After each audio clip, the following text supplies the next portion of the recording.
समृद्धि जी। राधे राधे महाराज जी। महाराज जी सादर प्रणाम। महाराज जी मेरा प्रश्न है कि अगर अधिकांश समय राधा नाम का संकीर्तन मानसिक रूप से करते रहें पर दैनिक दिनचर्या की पूजा औपचारिकता ना करें, केवल मानसिक रूप से पूजा करते हुए राधा नाम जप करें, तो क्या कोई गलती है? नहीं नहीं, बहुत ठीक है, बहुत ठीक है, चलते रहो।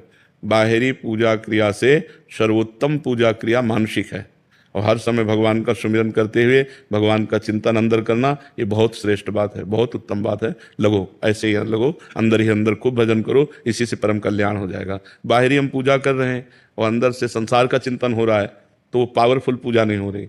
बाहर से हम पूजा नहीं कर रहे, अंदर से भगवान का चिंतन कर रहे हैं, बड़ा पावरफुल कार्य हो रहा है। ये बात समझना है, खास बात है। समस्त बाहरी चेष्टाओं से हमें अंतर्मुख होना है, हमें अंदर चिंतन करना है। जो लाभ मिलता है वो चिंतन का मिलता है। आप जैसे बैठे हैं रामलीला में और चिंतन संसार का हो रहा है, तो आपको रामलीला देखने का फल नहीं मिलेगा, आपको उसका फल मिलेगा जो आप चिंतन कर रहे हैं। ऐसे एक कथा में ऐसे आता है कि दो मित्र थे, एक ने कहा हम तो नौटंकी देखने जा रहे हैं, और एक ने कहा हम रामलीला देखने जा रहे हैं। तो जो रामलीला देखने गया उसका चित्त लगा कि यार नौटंकी में बड़ा मजा आता होगा उसको, और वो पूरी रात इसी बात में रहा कि नौटंकी में क्या क्या होता होगा। और वो जो नौटंकी में गया उसने कहा दुर्भाग्य है, हम रामलीला देखने नहीं गए, भगवान राम कैसे होंगे, लक्ष्मण कैसे होंगे, उसका चिंतन वो बना।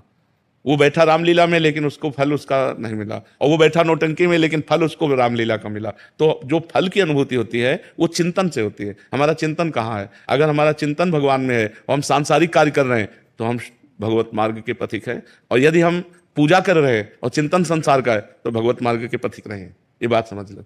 बाहरी पूजा करना और अंदर से संसारिकता बनी रहना। आप बाहरी पूजा बिल्कुल नहीं करते लेकिन गंदे आचरण नहीं करते, अपना कर्म करते हैं और नाम जप करते हैं, तो आप भगवान को प्राप्त होंगे। और बाहरी पूजा करें, बढ़िया बात है, भगवान की बाहर और भीतर दोनों जगह पूजा करें, पर केवल बाहरी पूजा कर रहे हैं और संसारिकता है तो उससे लाभ अंदर का बात है। बात तो अंदर के चिंतन की है। संचित सिंगल जी। श्री हरिवंश महाराज जी। राधे राधे। महाराज जी आप कह रहे हैं कि आपके दादाजी मतलब विश्व हिंदू परिषद और राष्ट्र सेवा करते थे और उसके जनक थे, मतलब विश्व हिंदू परिषद के। ये कह रहे हैं कि जो सेवा कार्य हेतु ईश्वर ने दायित्व दिया है, पूर्ण निष्ठा से सेवा भारती का कार्य करते हुए समाज में उन बालकों का पालन करना चाहता हूँ, पालक बनना चाहता हूँ जिनके माता पिता नहीं है महाराज जी, और अधिक से अधिक लोगों को निःशुल्क भोजन कराना चाहता है। मेरे को ऐसा सामर्थ्य दो। और इसके आजकल वृद्धों की और बच्चों की दोनों की दुर्गति हो रही है। ऐसे 700 बच्चे हमने अभी गोद लिए हुए हैं। हाँ, और आगे भी और बढ़ाना चाहिए। बहुत सुंदर, आप ऐसा कीजिए, बिल्कुल कीजिए। और जो वृद्ध जन है जिनका कोई नहीं है, जिन बच्चों को लोग अनाथ मान करके तिरस्कृत कर देते हैं, तो ऐसे भगवान के स्वरूप हैं, इनकी सेवा करने से भगवान की प्रसन्नता प्राप्त होगी।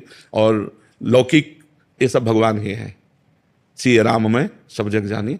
हमको बस अपना कार्य करना है। परोपकार बहुत बड़ा कार्य है। से जब हम सुनते हैं कि ये समाज सेवी हैं, ये बूढ़ों की सेवा करते हैं, ये बच्चों की सेवा करते हैं, ये अनाथों की सेवा करते हैं, तो हमारा मन ललचाता है कि इनको हम क्या दे दें जिससे इनकी बुद्धि शुद्ध हो और शुद्ध भाव। देखो, एक होता है दिखावा, एक होता है ना कि बड़ा भारी पोस्टर, बड़ा भारी दिखावा और उसके पीछे कुछ और हो रहा है, वो चीज नरकगामी है। वास्तविक हम अगर वृद्ध सेवा, बाल सेवा, समाज सेवा कर रहे हैं तो भगवान की सेवा है। अलग से कोई पूजा पाठ करने की जरूरत नहीं। उन वृद्धों में, उन बालकों में भगवान ही विराजमान है। खूब नाम जप करो और ईमानदारी से करो।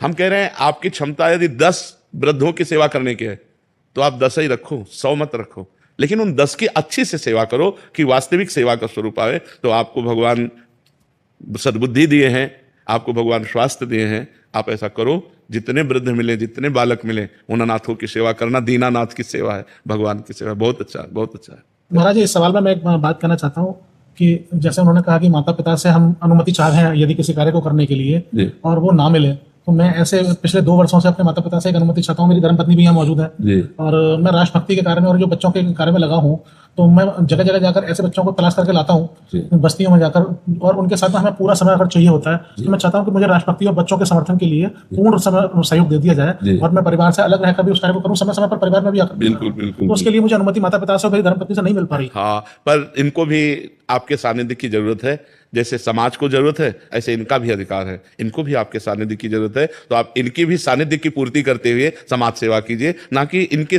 ये अगर अधूरे रह गए तो एक पक्ष अधूरा रह जाएगा। आप परोपकार रूपी पक्ष तो पूरा कर रहे हैं लेकिन अपने निज धर्म रूपी कर्तव्य को छोड़ रहे हैं। आपकी जैसे पत्नी है उसका पोषण करना, आपके जैसे माता पिता है उनकी आज्ञा का पालन करके उनको सुख देना, ये एक पक्ष है। इस पक्ष को संभालते हुए उस पक्ष को कीजिए, ये आपकी बुद्धिमानी रहे।